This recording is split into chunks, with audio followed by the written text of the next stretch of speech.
dominated for over 2 decades. Williams has won the U.S. Open 6 times, and although she really hasn't been the same since tearing her hamstring in 2021, it's hard not to be intrigued by her final event, because when she steps on center court at the end of August, it could be the last time.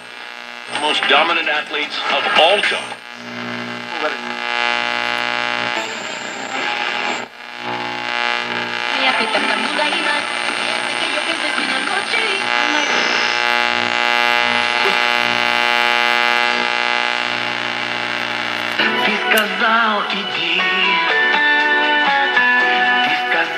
For the both of you.